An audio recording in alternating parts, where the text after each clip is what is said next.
Humiliation has a way of echoing long after the room goes quiet. And for Hannah, a widowed mother who has survived war, grief, and life's merciless bills, the cruelest blow came from the one person she depended on professionally, her billionaire boss. He cut her down in front of an entire boardroom, left her standing in the ruins of her own confidence. But something strange happened the night she agreed to a simple charity dinner. Because when he saw her with another man, something inside him cracked open. Jealousy, sharp, unexpected, uncontrollable, rose like a storm he couldn't hide. Yet the truth, waiting beneath that jealousy, was a secret dark enough to shake the ground beneath both of them. The man who shattered her pride is alive today because her late husband died saving him. So what happens when pain, guilt, and unexpected longing collide? Stay with me. Hannah's story begins where most hearts would break. The glass walls caught the early light of downtown Denver, turning the conference room into a bright, echoing box where every sound felt louder than it should. Hannah Cole stood at the head of the long table, fingers resting on the polished wood, as if she needed to anchor herself to something solid. Her notes were laid out in perfect order, color-coded tabs peeking out like little flags of reassurance. She had been awake since 4:30, checking her numbers one last time, whispering her opening lines as she packed Ethan's lunch and set aside her mother's medications for the evening nurse. She was ready. Over-prepared, actually. But that was how you survived in a place like Harrington Ridge Capital, especially under a man like Luke Harrington. A soft beat from the elevator carried down the hallway, followed by the heavy rhythm of shoes on marble. The shift in the room was instantaneous. Junior analysts straightened their backs. Senior partners pretended they hadn't been scrolling their phones. Someone cleared their throat, then immediately regretted drawing attention to themselves.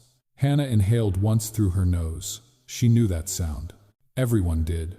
Luke walked in without so much as a nod, a tall shape in a charcoal suit, shoulders squared, jaw set like he'd carved it from cold stone. He didn't apologize for being late. He never did. He simply took his seat at the far end of the table, opened his tablet, and said flatly, "Proceed." So she did. Her voice began steady, practiced. She moved through the market overview of a Midwestern logistics firm, pointing out inefficiencies and growth opportunities. She highlighted their expanding fleet, the untapped regional distribution routes, the margins they could reclaim with better fuel contracts. It was good work, months of field visits, interviews, late-night analysis after Ethan had finally fallen asleep. She got no more than 3 minutes in before Luke's voice cut through the room. "These numbers look like something a grad intern put together." The words were sharp enough to slice straight through her ribs. The room stiffened, a collective flinch. Hannah's hand froze mid-gesture. She set down the laser pointer carefully, as if too much movement would make everything worse. "I used audited reports, site visits, and a whole lot of caution," Luke interrupted. "You're playing it safe again, Hannah. This industry doesn't reward timidity. Maybe that approach worked earlier in your career." He let the implication hang in the air, heavy as lead. Her ears burned. She kept her face still. With respect, she said, "These projections reflect real conditions on the ground. I've been to 5 of their facilities. The numbers aren't guesses." Luke leaned back, studying her like she was an unconvincing experiment. "Or maybe you've lost your edge. It happens. Markets move faster than people sometimes." There it was. Not a direct insult about age, but close enough that everyone felt it land. Hannah felt something tighten beneath her breastbone. She swallowed it down. "As I was saying," she continued, "the company can realistically expect." "No." Luke's voice cut again, crisp, final. "We're done here. Clearly we're not aligned on standards." He stood, gathering his tablet. Senior partners exchanged startled looks. Ending a meeting 10 minutes in was a statement, a public one.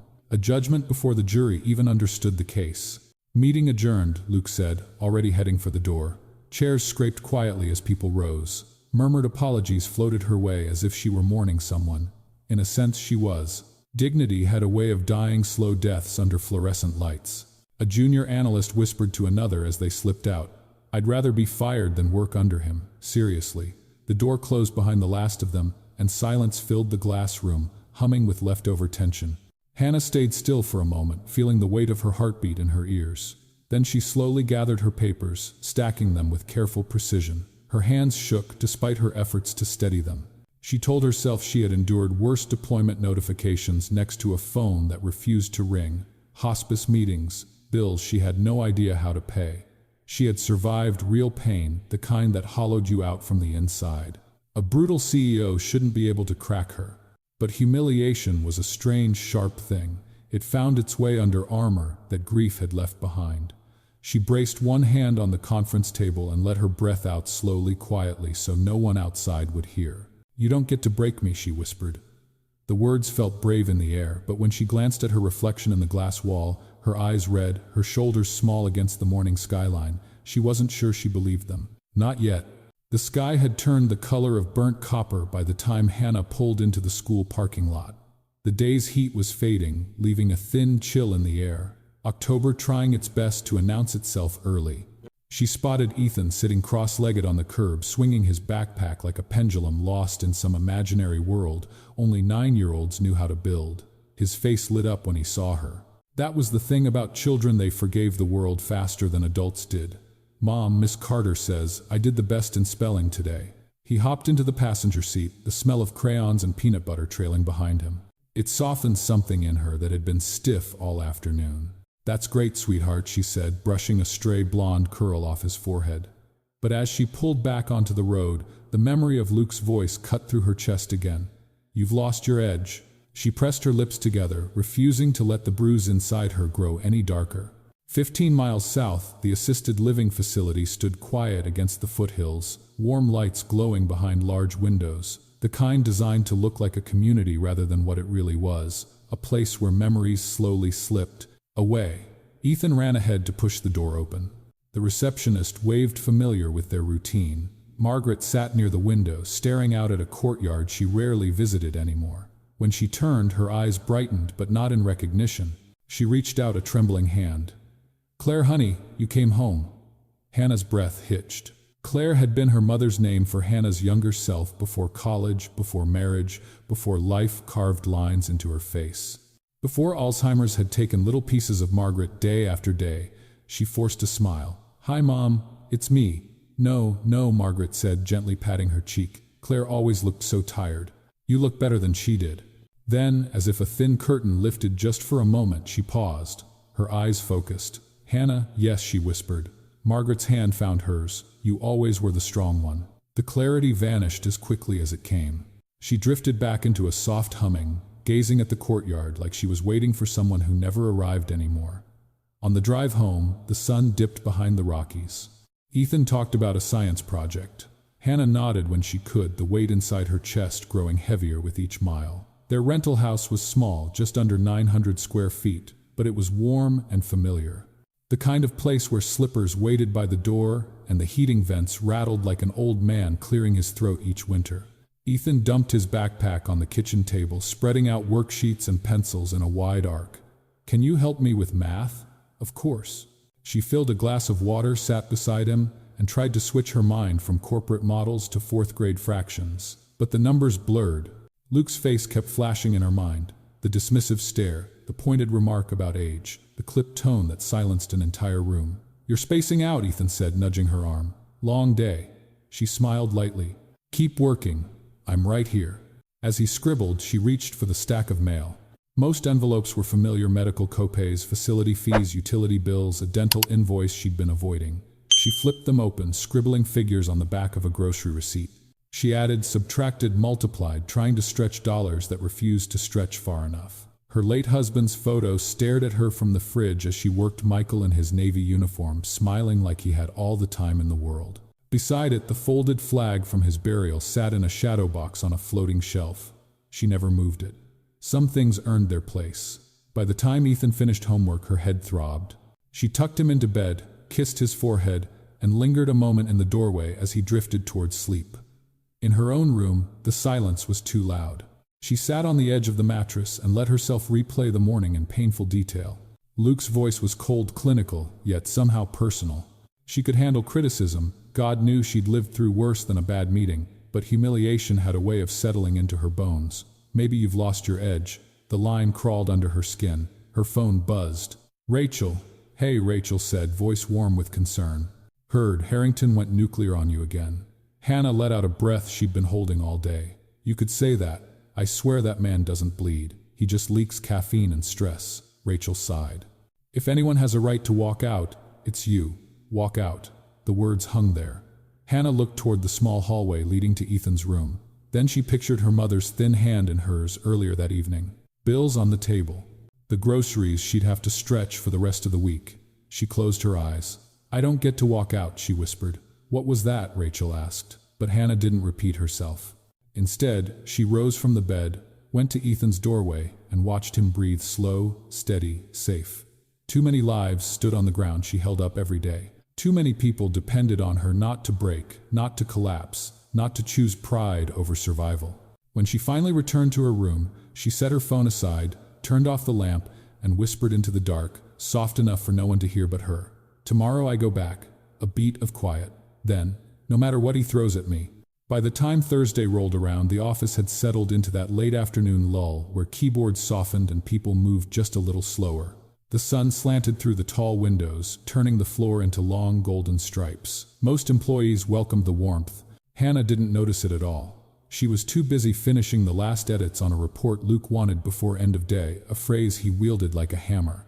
Her canvas tote bag had been sitting on the edge of her desk, overstuffed as always, Ethan's forgotten water bottle receipts from the week, a protein bar she kept meaning to eat. When she reached down to grab a stack of printed notes, her elbow clipped the tote. It tipped, then spilled everything in a clatter across the carpet. Pens rolled under the wheels of her chair, loose change scattered. A worn leather wallet flopped open, and among the mess lay a single cream-colored envelope folded neatly, a small handwritten note visible through the slight opening. Hannah crouched instantly. "Great," she muttered. But before she could reach the envelope, a hand got there first. A large hand, scar across the knuckle, clean trimmed nails, steady. She looked up. Luke stood over her, expression unreadable in the fading light. Her heart stumbled. He picked up the envelope with 2 fingers, as if it were something delicate, something he had no business touching but couldn't resist. "You dropped something." She straightened slowly. "Thank you, I've got it." He didn't hand it over.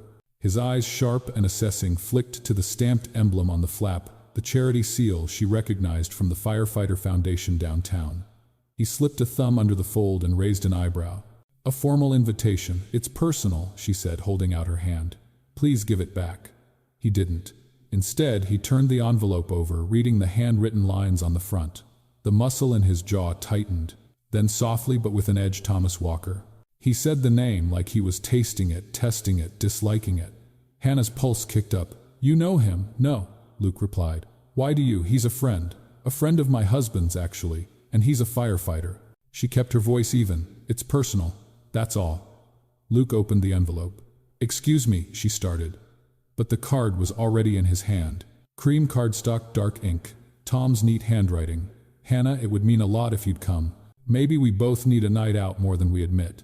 Luke read it twice, maybe 3 times. Something flashed across his face, something quick, sharp, and absolutely not professional. He set the card back into its envelope slowly, almost deliberately.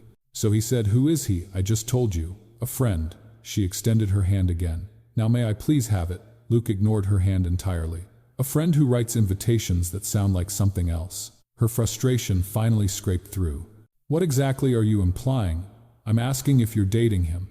The words didn't sound curious, they sounded accusing, possessive, like he had any right to even wonder.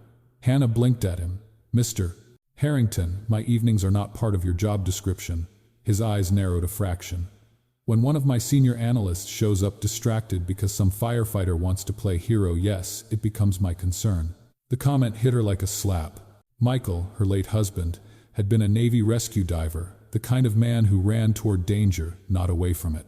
She'd heard plenty of dismissive remarks from civilians over the years, but hearing one from Luke, cold, careless, cut deeper than he could ever understand. "I'm not distracted," she said, voice trembling only slightly. "You just don't like the idea that I might have a life outside this office." He stared at her. The silence between them vibrated heavy with something unspoken. "Are you going with him?" he asked, quieter now but no less intense. She reached out again. "Give the invitation back." Luke didn't move. His fingers tightened on the envelope just slightly, so slightly she might have missed it if she hadn't been watching him so closely. "For your information," she said, her voice rising from somewhere deeper than anger, "yes, I'm going." His expression shifted. Just a flicker, but enough. And she added, snatching the envelope from his hand with a sudden, sharp motion, "There is nothing you can say about my personal life anymore." She didn't wait for permission, didn't wait for a rebuttal.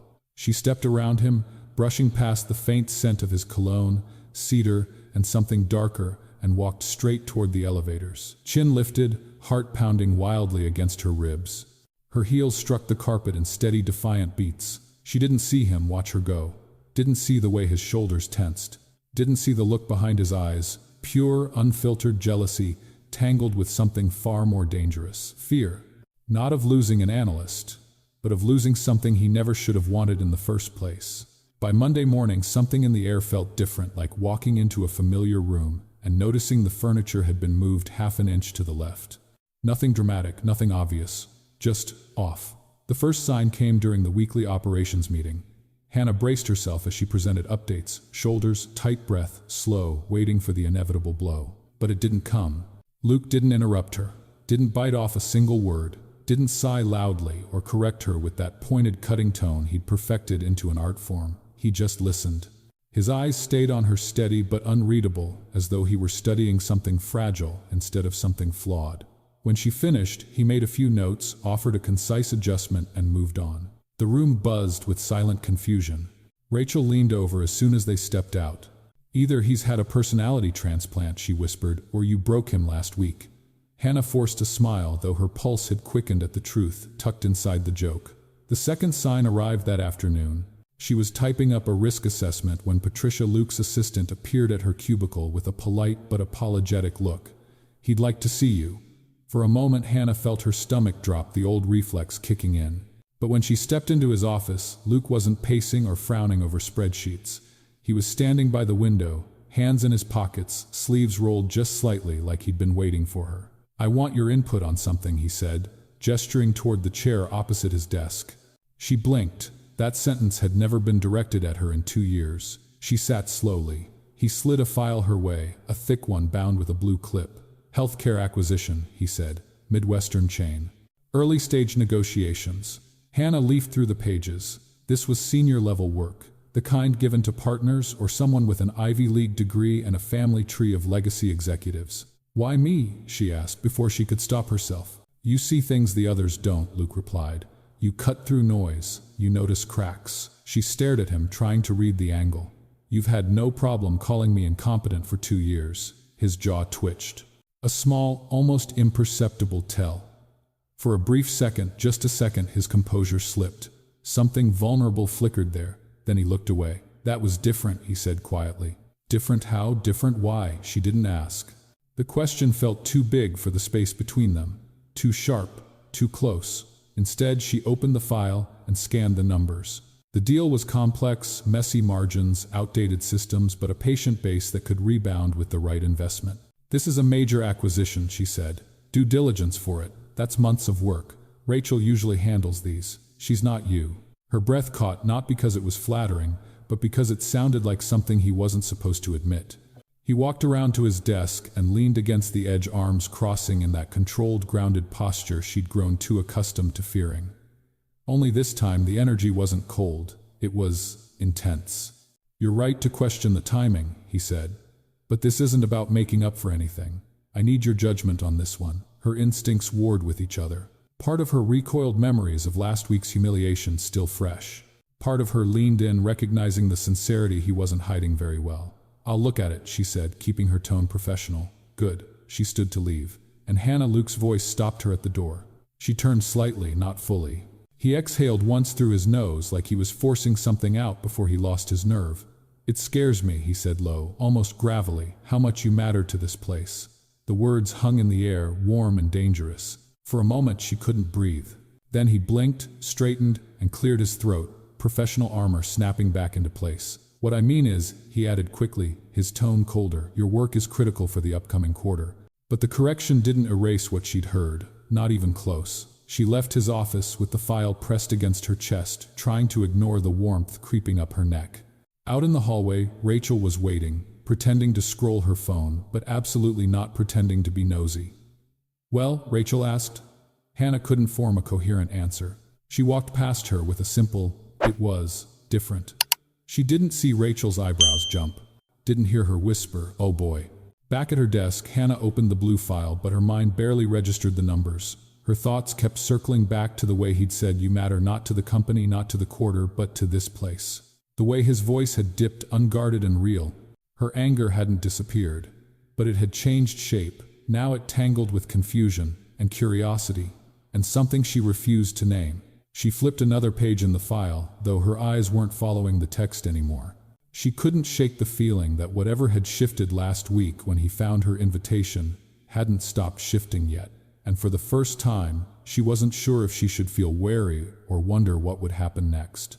The late September wind carried a soft bite as Hannah stepped out of the shower and wiped the fog from the bathroom mirror. She stared at her reflection, tired eyes, a faint crease between her brows, hair she'd curled just enough to feel put together.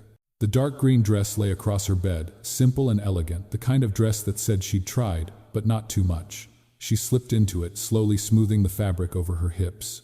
The color reminded her of pine forests and old Christmas cards, quiet, grounded, not flashy. She added small earrings, the ones Michael bought her on their last anniversary. Not because she wanted to make the night sentimental, but because they gave her a sense of steadiness she needed. At 7 sharp, she pulled into the parking lot of the community center, hosting the charity dinner. Tom Walker was already waiting near the entrance, hands tucked into the pockets of his jacket, shoulders relaxed in that familiar firefighter way, like he knew how to stand tall, even when the world felt heavy. "Hannah," he said, smiling in a way that felt both new and deeply familiar. "You look, well, beautiful." She flushed despite herself. "You clean up pretty well, too." Inside the hall glowed with warm, amber lighting, candles flickering in glass jars along each table. Displays of local firefighters hung on easels. A projector cycled through photos of veterans who'd been injured or lost in service.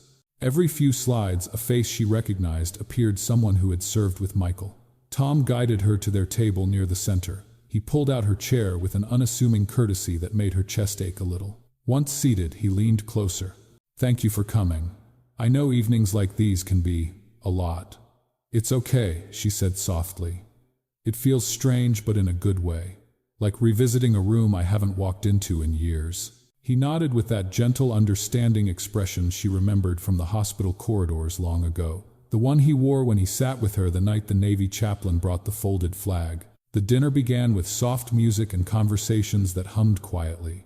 Volunteers carried trays of roasted chicken and vegetables, the kind of community center meal that tasted better because it was served with purpose. For a while they just talked, and it was easy. Tom told her about the firehouse, new recruits, old pranks, the dog that had wandered in and refused to leave. She told him about Ethan's math competitions, how her mother had a lucid moment last week and called her by name. When the slideshow paused on Michael's face, a candid shot of him laughing on deck, the air between them shifted. Hannah's breath caught. Tom's jaw tightened for a second before he spoke. "I always meant to stay in touch," he murmured.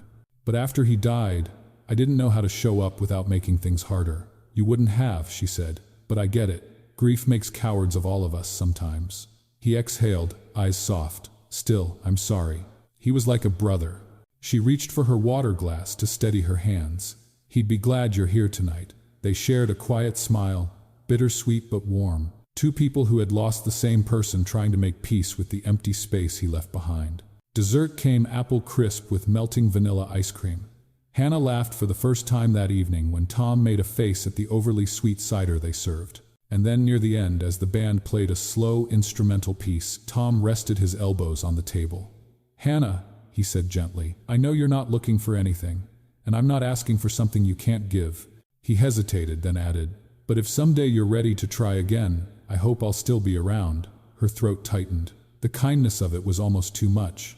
"I don't know what I'm ready for," she said honestly, "but I appreciate you saying that." They didn't push the moment further. They didn't need to. The conversation flowed back to lighter things until the evening wound to a natural close. Outside, the parking lot was dim, except for a few overhead lights humming against the night. A chill swept through as they walked toward their cars. Tom opened his truck door, then paused, looking over her shoulder. "You've got company," he said quietly. Tom nodded toward the far end of the lot. Across the street, in the shadow of a closed coffee shop, a familiar black SUV was parked. The engine was off, the headlights dark, but leaning against the driver's side door was a figure she recognized instantly, even from a distance, even in low light. Luke Harrington, hands deep in his coat pockets, shoulders tense, his face half lit by a street lamp, jaw set in a dark, unreadable line. He wasn't dressed like a man who stumbled on the scene accidentally. He was waiting. Tom's brows pulled together. "Friend of yours?" she exhaled slowly. "Boss." Tom let out a low whistle. "He doesn't look very neutral." "No," she said, heart thudding. "He really doesn't." Tom stepped a little closer, lowering his voice. "Listen, whatever's going on with that guy. If he ever forgets, you're a human being, not a balance sheet. You remember you've got options, okay? Real ones." She nodded, touched by the sincerity in his tone. Tom gave her a final brief hug. Respectful. Warm. No pressure. "Take care of yourself, Hannah. You too, Tom." He climbed into his truck and pulled away, leaving her standing there with her pulse fluttering and the night suddenly colder. She turned toward the SUV across the street. Luke was still there. Still watching. Still waiting. And she realized she had no idea what version of him she was about to meet. The wind swept across the parking lot as Hannah crossed the street, each step heavy with the kind of anger that carried its own heat. Gravel crunched beneath her heels. Luke didn't move. He just watched her approach, jaw set, eyes shadowed under the weak street lamp. "Were you following me?" she asked, stopping a few feet away. He inhaled, once slow. "I wanted to make sure you got home safe." She let out a sharp breath, half disbelief, half fury. "Since when? You spend your days lecturing me in front of partners, treating me like dead weight, and now suddenly you're the guardian of my safety." His eyes flickered. "Hannah, no," she snapped. "You don't get to do this. You don't get to humiliate me at work and then show up outside a community event like some kind of jealous man." He cut in quietly. The words froze her. Something tight twisted in his expression, raw, unguarded. She shook her head. "This is ridiculous." "You think I want this?" Luke stepped closer, only a foot now separating them. "You think I enjoy losing my mind every time someone else looks at you like you're worth their attention?" She swallowed hard. "Don't pretend this is some noble struggle. You chose the worst way imaginable to show whatever this is." He closed his eyes as if her words struck something deep. "You have no idea how hard I've tried not to feel anything. And yet, you've been nothing but cruel. I know." His voice cracked on the edge of control. "I know." Silence pressed between them, cold and sharp. He opened his eyes. "Are you serious about him, Tom?" she asked. He nodded. "Maybe I could be," she said, and even though her voice was steady, something inside her trembled. "At least he doesn't make me feel small." The words hit Luke like a physical blow. His breath slipped out in a painful exhale. "Hannah," he took another step toward her. "Please, just let me explain. You deserve that much." She hesitated, anger flickering with a reluctant curiosity. "Not forgiveness, just the instinct to understand." "5 minutes," she said flatly. "That's all." He gestured toward the SUV. "Come with me." "Not far, just somewhere quieter." Against her better judgment, she followed him. They drove in silence, city lights thinning, until the road rose into the foothills overlooking Denver. He pulled into a gravel turnout, an overlook with a wide view of the city glowing below them, soft and distant. When the engine shut off, the quiet felt too big. Hannah folded her arms. "Talk." Luke didn't speak at first. He stared out at the skyline, his throat working like he was swallowing something heavy. "Finally, years ago, I served as a junior officer in the Navy." Her chest tightened. The mention of the Navy alone scraped old wounds. He continued, voice unsteady. "Your husband Michael was under my command." Hannah felt the ground shift beneath her. He didn't look at her. Couldn't. His gaze stayed on the city, shimmering like a memory he wished he could rewrite. "There was a storm," he said quietly. "North Atlantic. One of the worst I'd seen. Waves hitting the deck hard. We were moving equipment. A crane arm malfunctioned, snapped loose." Hannah's breath caught. Luke's hands clenched on the steering wheel. "I made a call. A tactical one.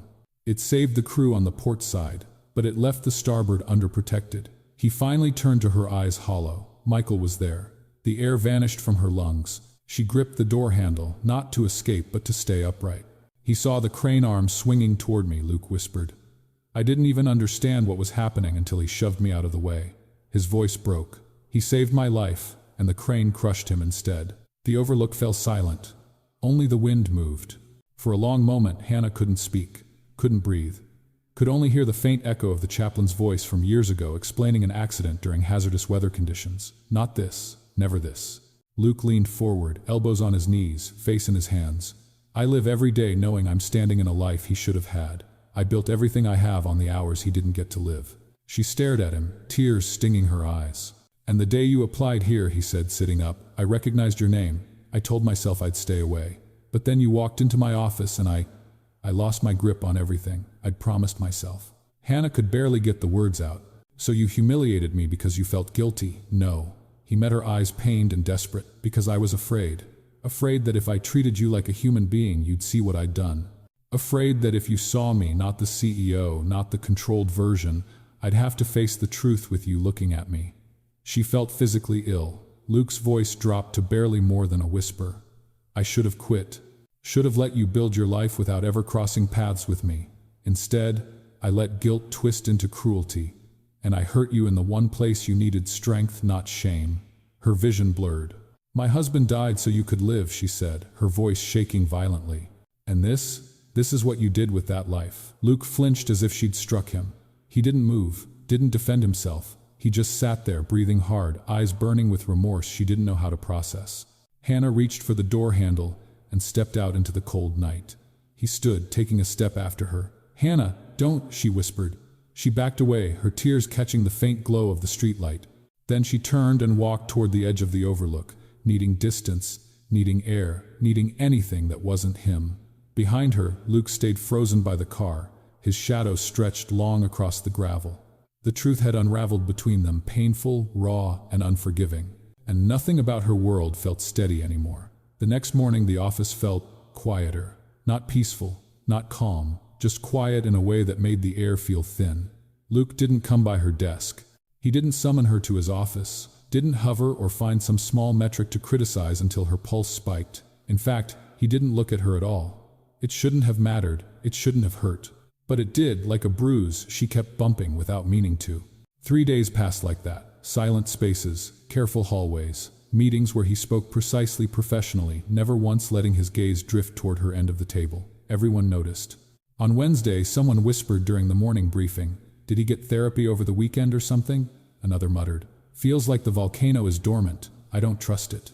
The office felt lighter because Luke wasn't snapping at people. But Hannah felt heavier because she understood why the silence existed, and she didn't know what to do with it.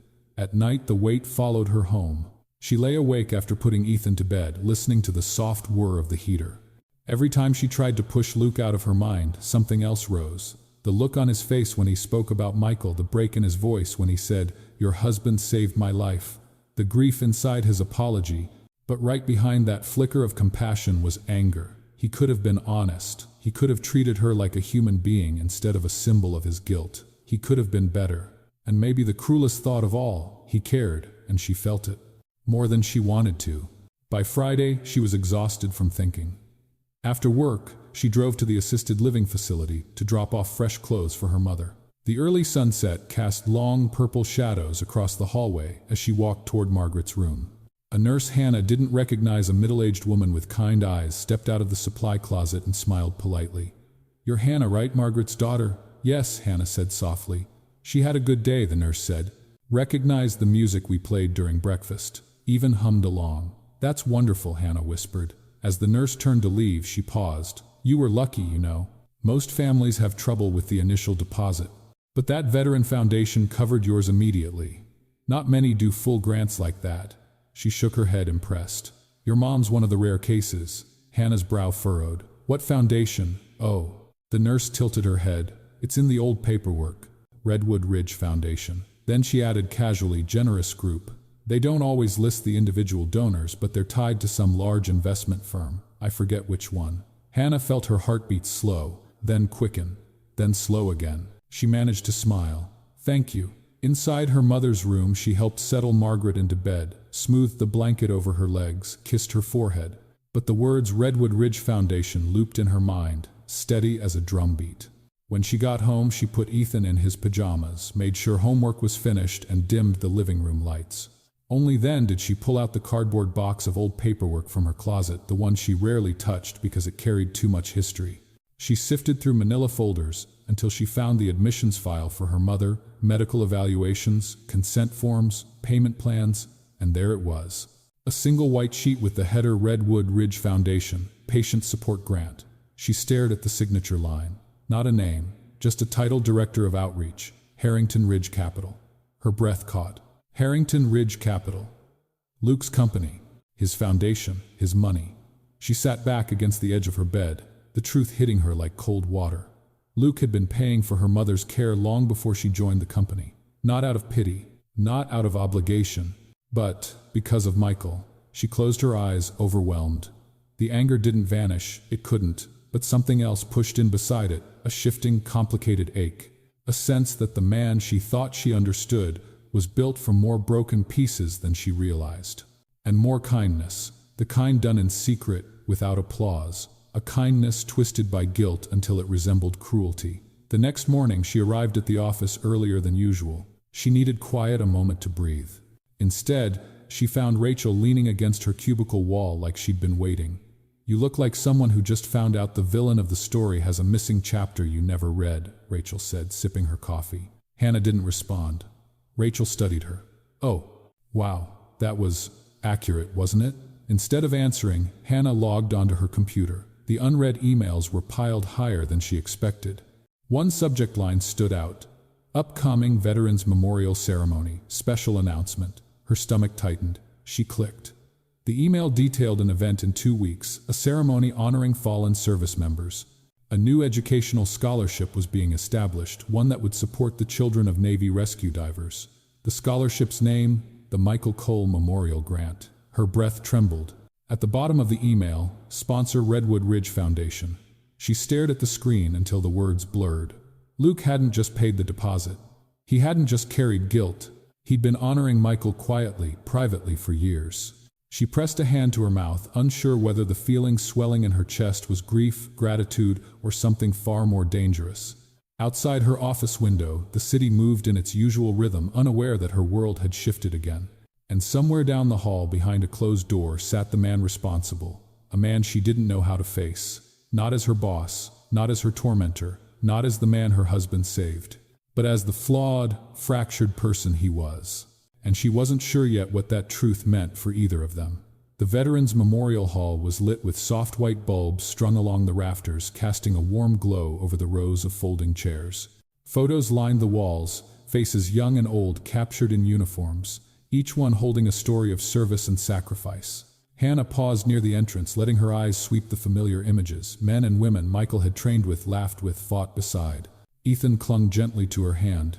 Beside them, Margaret sat upright in her wheelchair, a knit blanket over her legs. Today was one of her clearer days, her eyes bright, her expression peaceful. "Mom," she said softly. "We're here to honor Michael." Margaret nodded. "He was a good boy," she murmured, voice faint but lucid. "Such a good boy."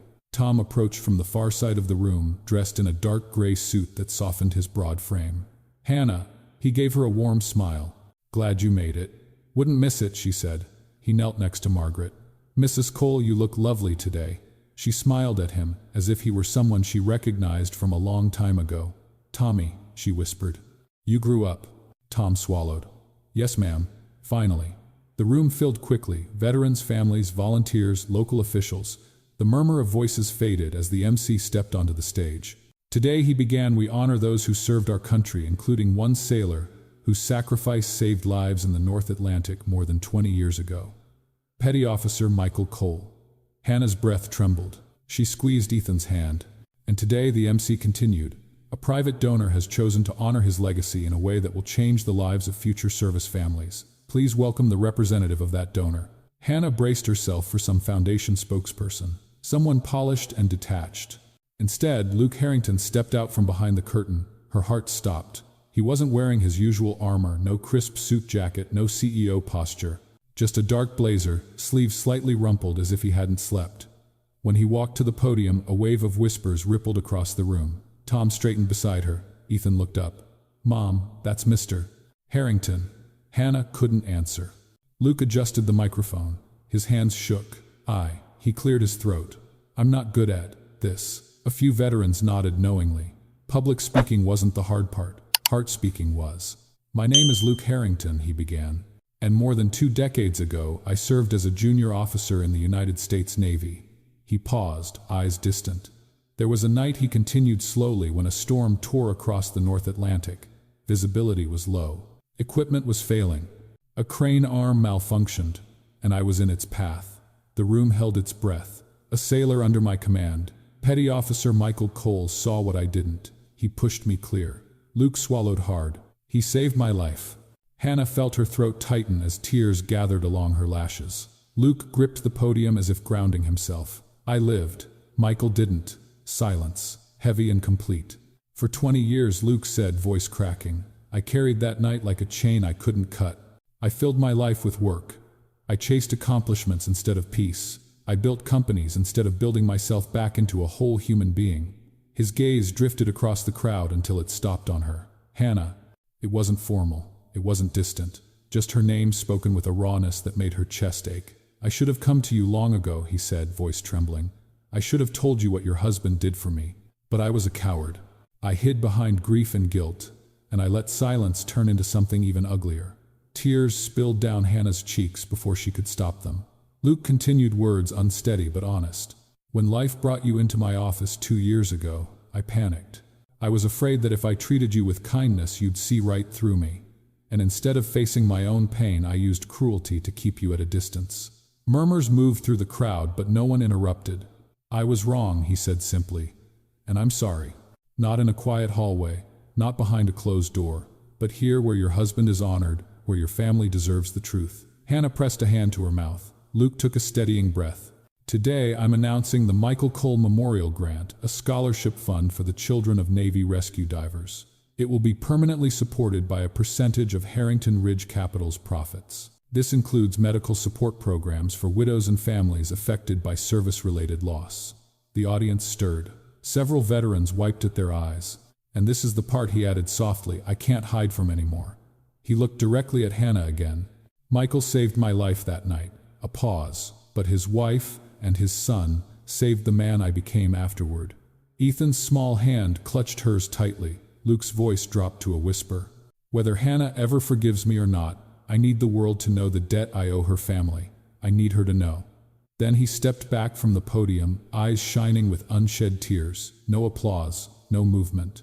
Just stillness, thick, reverent, stunned. Somewhere behind Hannah, a veteran whispered, damn. Margaret lifted her chin from her blanket, her voice fragile but clear. Michael, she murmured, my boy. Hannah couldn't breathe. The room blurred. The lights dimmed into streaks. She stood abruptly. Tom touched her arm gently.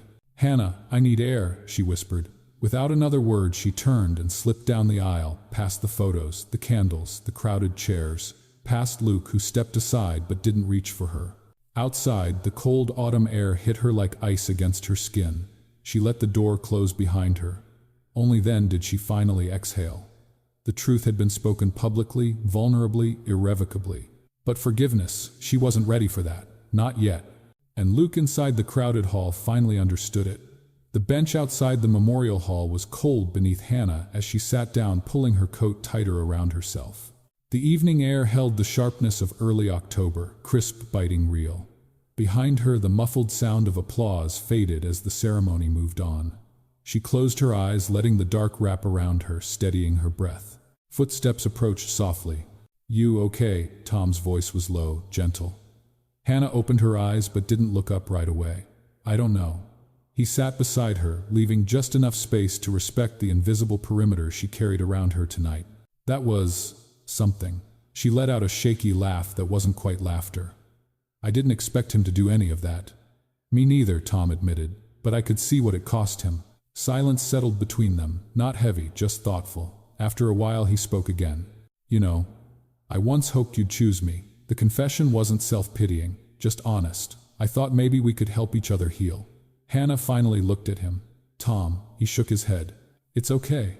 I'm not saying that to make anything harder, just truth. But tonight, hearing him talk, he exhaled, rubbing a hand over his jaw. Grief recognizes grief, and that man has been carrying yours and his own for a very long time. The words landed gently but deeply. Hannah whispered, I don't know what I'm supposed to feel. You don't have to decide tonight, Tom said. Or tomorrow. Healing doesn't follow a schedule. She nodded, grateful for the steadiness in his voice. Before standing, he added, but whatever path you choose, make sure it's yours. Not Michael's, not Luke's, yours. He squeezed her shoulder lightly, then walked back inside, leaving her alone with the wind and the trembling in her chest. That night, after settling Ethan into bed and checking on Margaret, Hannah walked into the small living room and stopped in front of the bookshelf. Michael's photo sat there, the one where he was grinning just before deployment, wind whipping his hair across his forehead. She traced the edge of the frame with her thumb. "You saved him," she whispered, "and somehow, he's trying to save parts of us now." She didn't know if she was angry, hurt, grateful, confused, or all of them at once. But speaking the words aloud cracked something inside her, releasing tension she'd held for far too long. When she turned, she found Margaret in the doorway, gripping the frame of her walker. "Mom," Hannah said softly, "you should be resting." Margaret blinked up at her eyes, unexpectedly clear. "You're allowed to be happy again, you know." Hannah froze. Her mother reached out, cupping Hannah's cheek with a trembling hand. "Life didn't stop when Michael did. Your heart didn't stop either." Then, as quickly as it came, the clarity slipped away. Margaret shuffled back toward her room, humming softly to herself. But the words stayed. 3 days passed before Hannah sent the message. "Can we talk not at the office, tonight 7 p.m., Overlook Road?" She wasn't sure he would come, but at exactly 6:59 headlights approached the gravel turnout at the top of the ridge.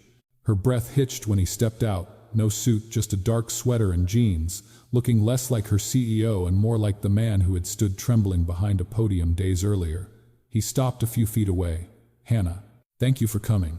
"I wasn't sure if I should," he admitted. "I didn't want to make anything worse." She nodded toward the overlook. "Walk with me." They moved toward the edge where the city stretched beneath them, a blanket of amber lights flickering in the deepening dusk. For a moment, neither spoke. Then Hannah said quietly, "I believe your remorse is real." He closed his eyes briefly, as if the acknowledgement struck a chord. "Thank you, and I see what you've done. For my mother, for the scholarship, for Michael. You weren't meant to find out that way," he murmured. "Maybe not, but I did." She folded her arms, steadying herself. "And it doesn't erase the hurt. It doesn't undo the things you said, or the way you treated me." He lowered his head. "I know, but," Hannah continued, voice trembling, "it does change the picture." A breeze lifted her hair, cool against her neck. She turned to him fully. "Luke, I don't want to be the woman you date because you feel guilty. If there's something between us, it has to be about who we are now. Not what happened out there at sea. Not the past. Us." His chest rose sharply, as if her words were both painful and hopeful. "I understand," he said softly. "More than you know. And at work," she added, "I need respect, not favors.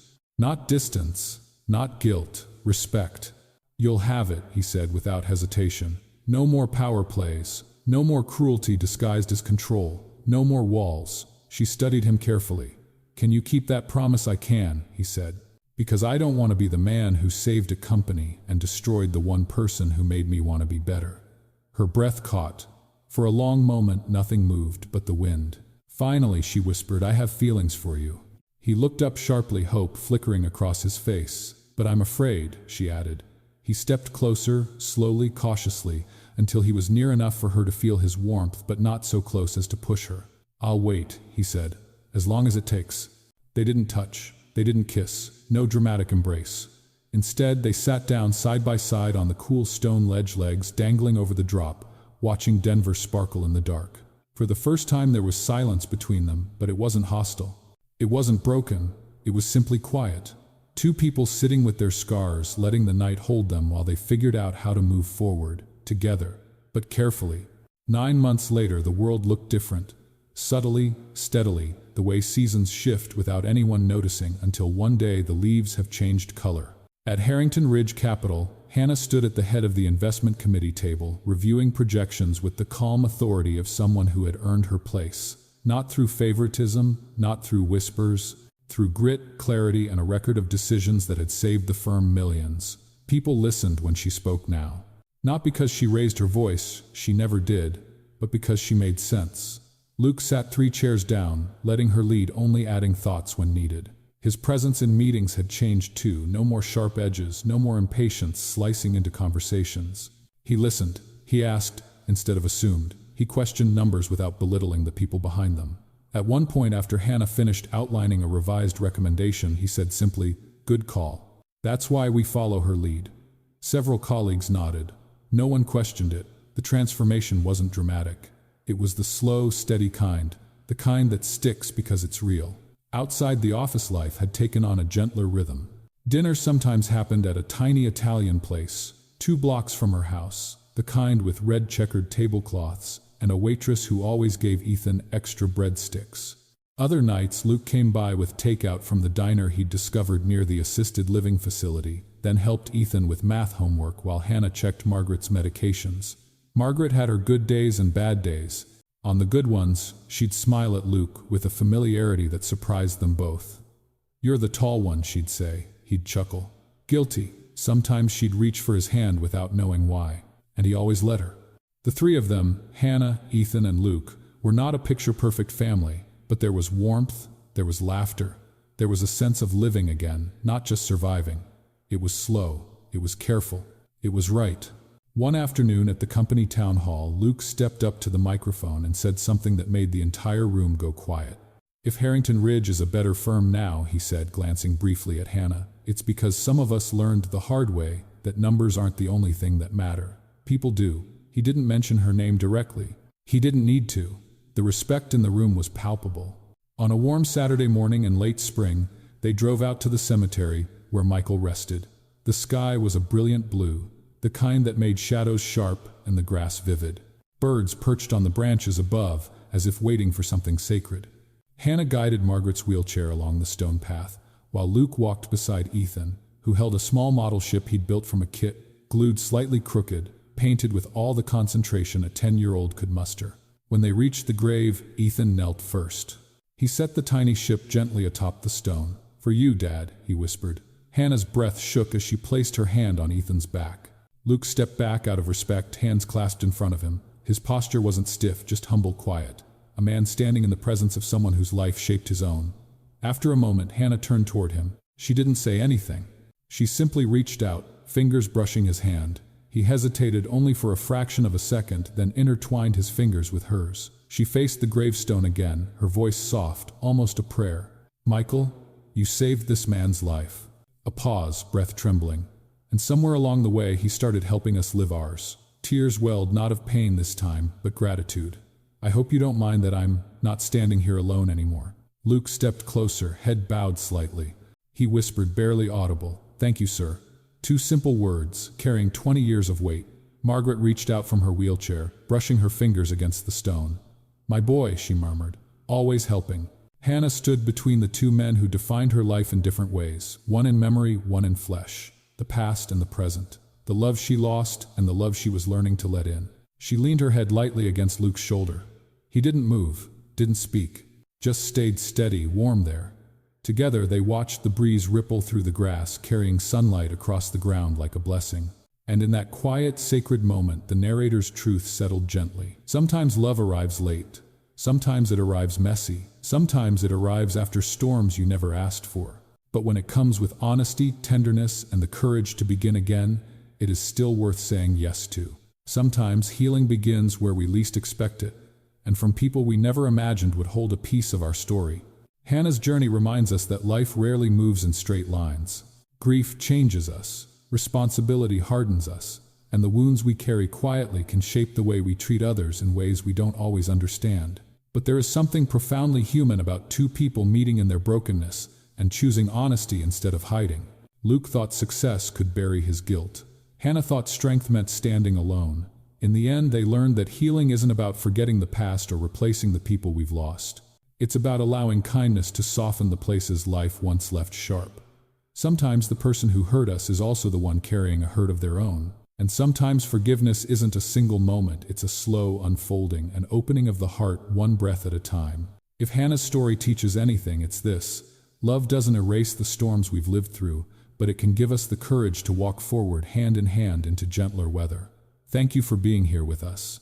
Thank you for giving your time, your heart, and your quiet attention to stories like Hannah's. If this story touched something in you, a memory, a feeling, a place you don't visit often, just know you're not alone.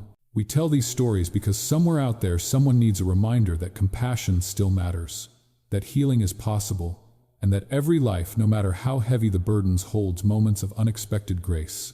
Every like, every share, every subscribe is more than a button. It's a way of helping us send a little more kindness out into the world, one story at a time. Thank you for choosing to spend these moments with us. And until the next story, take gentle care of your heart.